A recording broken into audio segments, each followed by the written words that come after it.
ಅಧ್ಯಕ್ಷರೇ, ಇವತ್ತು ಒಂದು ಐತಿಹಾಸಿಕ ದಿನ ಅಂತೇಳಿ ನಾನು ಭಾವಿಸ್ಕೊಂಡಿದ್ದೇನೆ.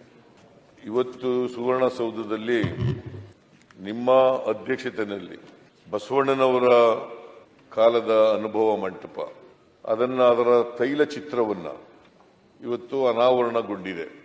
ಈ ಅನುಭವ ಮಂಟಪ ಏನು ತೈಲಚಿತ್ರ ಅನಾವರಣ ಆಯಿತು, ಅನಾವರಣವನ್ನ ನನ್ನ ಕೈನಿಂದ ಮಾಡಿಸಿದ್ದೀರಿ. ನಾನು ಅನುಭವ ಮಂಟಪದ ತೈಲಚಿತ್ರವನ್ನು ಅನಾವರಣ ಮಾಡಿರ್ತಕ್ಕಂಥದ್ದು ನನ್ನ ಸೌಭಾಗ್ಯ ಅಂತ ಭಾವಿಸ್ಕೊಂಡಿದ್ದೀನಿ.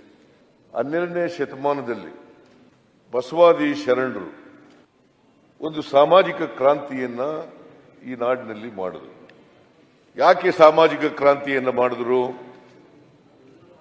ಸಮಾಜದಲ್ಲಿ ಅಸಮಾನತೆ ಇದೆ, ಜಾತಿ ವ್ಯವಸ್ಥೆ ಇದೆ, ಸಮಾನತೆಯ ಸಮಾಜ ನಿರ್ಮಾಣ ಆಗಬೇಕು. ಅನೇಕ ಧರ್ಮಗಳಿದ್ದಾವೆ, ಜಾತಿಗಳಿದ್ದಾವೆ, ನಾವೆಲ್ಲರೂ ಕೂಡ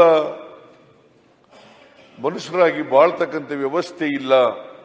ಅದಕ್ಕೋಸ್ಕರ ಈ ಅಸಮಾನತೆಯನ್ನ, ನಮ್ಮ ಸಮಾಜದಲ್ಲಿರ್ತಕ್ಕಂಥ ಅಸಮಾನತೆಯನ್ನ ಹೋಗಲಾಡಿಸಿ ಒಂದು ಸಮಾಜ ನಿರ್ಮಾಣ ಆಗಬೇಕು ಅಂತಕ್ಕಂಥ ಕನಸನ್ನ ಬಸವಾದಿ ಶರಣರು ಕಂಡಿದ್ರು.